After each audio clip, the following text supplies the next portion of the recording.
Hello farmers, welcome to my channel. Subscribe ಮಾಡ್ಕೊಂಡು video ನೋಡಿ, ಹಾಗೆ ಒಂದು 100 ಲೈಕ್ ಮಾಡಿಬಿಡಿ. ಇವತ್ತು ಬಂದು ನಾಸಿಕ್ ಪ್ರೈಸ್ ಥರ್ಡ್ ಕ್ವಾಲಿಟಿ 60 ರೂಪಾಯಿಂದ 100 ರೂಪಾಯಿ ಗಂಟೆ ಹೋಗಿದೆ. 60 to 100 ರುಪೀಸ್ ಥರ್ಡ್ ಕ್ವಾಲಿಟಿ. ಇನ್ನು ಸೆಕೆಂಡ್ ಕ್ವಾಲಿಟಿ ನೋಡೋಕೆ ಬಂದರೆ ಸೆಕೆಂಡ್ ಕ್ವಾಲಿಟಿ ಬಂದು 150 ರೂಪಾಯಿಂದ 300 ರೂಪಾಯಿ ಗಂಟೆ ಹೋಗಿದೆ.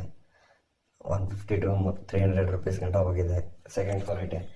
ಏನು ನೆನ್ನೆಗೂ ಇವತ್ತಿಗೂ ಕಂಪೇರ್ ಮಾಡಿದ್ರೆ ಏನು ವೇರಿಯೇಷನ್ ಇಲ್ಲ, ಸೇಮ್ ರೇಟೇ ಹೋಗ್ತಾ ಇದೆ. 20 ರೂಪಾಯಿ ಹೆಚ್ಚು ಕಮ್ಮಿ ಆಗಿರ್ಬೋದು. ಇನ್ನು ಫಸ್ಟ್ ಕ್ವಾಲಿಟಿ ನೋಡೋಕೆ ಬಂದರೆ 300 ರೂಪಾಯಿಂದ 400 ರೂಪಾಯಿ ಗಂಟೆ ಹೋಗಿದೆ. ಟಾಪು 300 to 400 ಹೋಗಿದೆ ಟಾಪ್ ಪ್ರೈಸ್ ಇವತ್ತು. ನಮ್ಮ ಸೈಡ್ ನಾಟಿ ನೋಡೋಕೆ ಬಂದರೆ, ಅಂದರೆ ನಾಟಿ ಮಾಡ್ತಾ ಇರೋದು ಟೊಮೊಟೊ ಪೈರು ನೋಡೋಕೆ ಬಂದರೆ ನಮ್ಮ ಸೈಡು ತುಂಬ ಕಮ್ಮಿ ಮಾಡ್ತಾ ಇದ್ದಾರೆ. ಯಾರು ನಾಟಿ ಮಾಡ್ತಾಯಿಲ್ಲ ಟೊಮೊಟೊ ಪೈರನ್ನ. ಇವಾಗ ಜಾಸ್ತಿ ಮಾಡ್ತಾ ಇರೋದು ಬೀನಿಸು ಮತ್ತು ಸೌತೆ ಜಾಸ್ತಿ ಮಾಡ್ತಾ ಇದ್ದಾರೆ. ಮತ್ತು ಚೊಟ್ಟು ಅಂತ ಬರುತ್ತೆ, ಚೊಟ್ಟನ್ನು ಜಾಸ್ತಿ ಮಾಡ್ತಾ ಇದ್ದಾರೆ.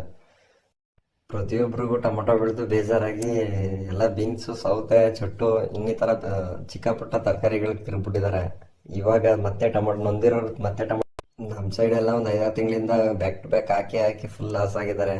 ಸೊ ಹಂಗಾಗಿ ಬೇರೆ ತರಕಾರಿಗಳಿಗೆ ತಿರುಗ್ತಾ ಇದ್ದಾರೆ. ಮೋಸ್ಟ್ಲಿ ಇವಾಗ ಅನ್ ಸೀಸನ್ ಸಿಗುತ್ತೆ ಅಂತ ಏನೋ ಮಾಡ್ತಾರೆ ನಮ್ಮ ಸೈಡವರು. ಬಟ್ ಅನ್ ಸೀಸನ್ ರೈಟ್ ಆಗೋ ಮುನ್ಸೂಚನೆ ಭಾಳ ಇದೆ ಈ ಸಲ. ಸೀಸನ್